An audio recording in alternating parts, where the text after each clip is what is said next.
Witam. Znajdujemy się na małej rodzinnej plantacji kawy w San Julián w południowym Hondurasie.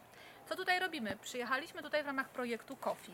Coffee to nazwa kawy z języka angielskiego, ale również to skrót naszego projektu, czyli Cooperation for Fair Economy and Education.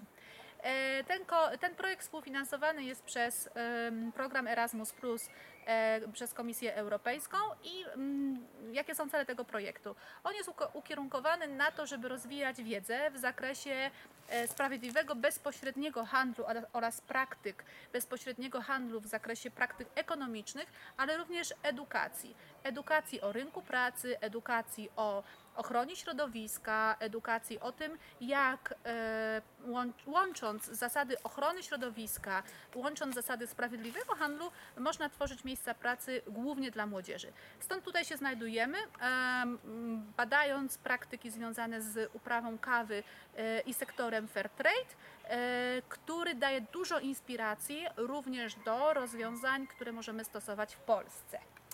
Tak, to kolejny projekt ukierunkowany na rozwój lokalny, na zatrudnianie osób, które mają problemy na rynku pracy związane z ekonomią społeczną.